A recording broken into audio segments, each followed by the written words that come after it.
C'est à travers un lot constitué entre autres de savon, des pâtes alimentaires, des sacs de riz, de sel, des bonbons et des biscuits que la fondatrice de l'association d'aide humanitaire et caritative La Voix Divine, Mama Coco, par la voix de ses membres, a tenu à redonner du sourire aux mamans d'enfants différents en cette veille de la Journée internationale de la femme. C'est à 9h30 que les membres de cette association sont arrivés au siège de l'action sociale de la diaspora africaine. À leur arrivée, ils ont été accueillis par Maman Charlotte qui, à l'absence de la fondatrice Reine Galloise, dirige les lieux. Il faut dire qu'à quelques heures de la célébration de la 39e édition de la Journée internationale de la femme, l'association d'aide humanitaire et caritative La Voix Divine a voulu partager un moment d'amour, de paix et de convivialité avec les parents de ces tout-petits afin qu'ils ne se sentent plus marginalisés ou rejetés par la société. Mais surtout, qu'elles comprennent qu'elles aussi ont le droit de célébrer avec le reste de femmes cette journée à elles dédiée. Car avoir un enfant différent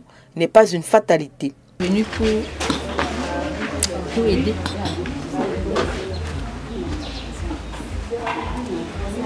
Nous sommes venus pour aider, pour visiter les enfants autistes,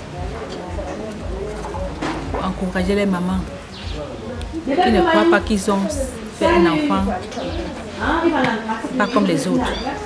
Les enfants est pareil, qu'ils puissent les soutenir. Et nous-mêmes, nous allons les aider. Au cours de cette rencontre, la responsable de ce centre, Maman Charlotte, au nom de la fondatrice Reine Galloise, n'a pas manqué d'apprécier cet élan de cœur dont l'importance n'est plus à démontrer.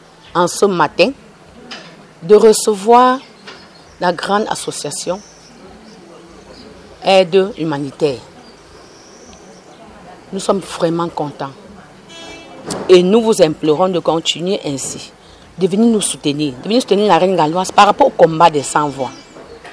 Donc nous vous remercions humblement, nous vous remercions infiniment pour le geste à l'occasion de la Journée internationale de la femme.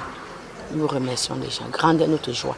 Et nous allons toujours continuer à prier pour tous ceux-là qui réfléchissent, venir soutenir la Reine Galloise par rapport à ce combat. Durant cette rencontre, les visiteurs ont pu toucher du doigt les réalités de ce centre où on retrouve des enfants atteints de trisomie 18, de trisomie 21, d'autisme et de paralysie cérébrale. Échangeant avec les jeunes bénévoles qui y travaillent, certains membres de l'association La Voix Divine ont appris à faire la différence entre la trisomie 18 et la trisomie 21. Soulignant que la responsable du centre est revenue sur les préjugés dont sont victimes les parents d'enfants différents. Qui ont mis sur terre des enfants différents, de les aimer, de les faire sortir des ténèbres à la lumière, parce que c'est aussi mon cas. Avant, nous, les mamans qui ont mis au monde des enfants différents, franchement, on avait de la peine de sortir marcher avec nos enfants. Mais dès lors où le Saint-Esprit a touché la maman, d'ouvrir Asda, franchement, nous marchons maintenant tête haute avec nos enfants, sans plus avoir honte, sans plus avoir peut-être les regards qui vont nous continuer toujours à nous stresser. Nous sommes en joie à Asda, vu qu'à Asda, la joie fait vivre. À Asda, elle n'a d'ailleurs pas manqué d'inviter tous les parents d'enfants différents à venir avec leur progéniture au centre afin de les accompagner dans leur prise en charge en leur apportant tout l'amour, l'affection et l'attention dont ils ont besoin au quotidien.